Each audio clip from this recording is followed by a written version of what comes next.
வரலாற்றிலேயே முதன்முறையாக சென்னை தீவுத்திடலில் 48வது சுற்றுலா பொருட்காட்சியில் மரண கிணறு மற்றும் விமானம் தாங்கிய கப்பல் அறிமுகப்படுத்தப்பட்டுள்ளது. விடுமுறை நாட்களில் மாலை 10 மணி முதல் இரவு 10 மணி வரை, மற்ற நாட்களில் மாலை 3 மணி முதல் இரவு 10 மணி வரை. மிஸ் பண்ணாதீங்க, அப்புறம் வருத்தப்படுவீங்க. நாட்டின் 75வது குடியரசு தின விழாவை கொண்டாடி வரும் நிலையில் மகத்தான சாதனைகள் படைக்கும் மகளிருக்காக இந்த தினத்தை சமர்ப்பிக்கிறது புதிய தலைமுறை. ஆண் துணையின்றி 2 முறை மாநகராட்சியை நிர்வாகம் செய்ய எனக்கு கல்வி உதவி செய்தது என்று முன்னாள் மேயர் சாருபாலா தொண்டைமான் கூறியிருக்கிறார். அவருடன் நமது செய்தியாளர் லெனின் நிகழ்த்திய உரையாடலை பார்க்கலாம்.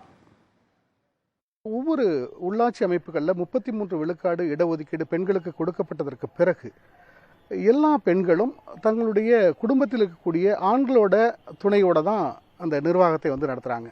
அப்படி ஆண்களோட தலையீடு இல்லாமல் நீங்கள் 2 முறை திருச்சி மாநகராட்சியினுடைய மேயராக அந்த நிர்வாகத்தை எப்படி வழி நடத்துனீங்க? இப்போ பெண்கள் உள்ளாட்சியில் பங்கு பெற ஆரம்பித்து 20 வருஷம் ஆயிடுச்சு. இப்போ நீங்கள் கேட்டீங்க எப்படி பெண்கள் ஆண்கள் துணை இல்லாமல் அங்கே பணியாற்றுகின்றார்கள் என்று. ஒன்று நான் பணியாற்றும் போது என்னுடைய கல்வி எனக்கு உதவி செஞ்சுது.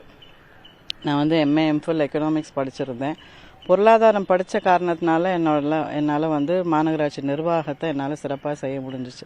நான் ஃபர்ஸ்ட் டைம் மேயர் முடிச்சுட்டு வெளியில் போனப்போ கிட்டத்தட்ட 40 கோடி இருப்பு வச்சுட்டு தான் போனேன்.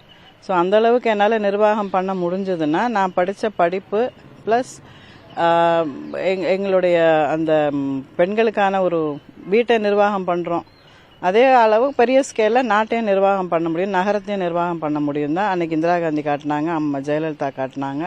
இன்னைக்கு நாங்களும் நகரத்தை நிர்வாகம் பண்ண முடியும், நாங்களும் காட்டியிருக்கோம்.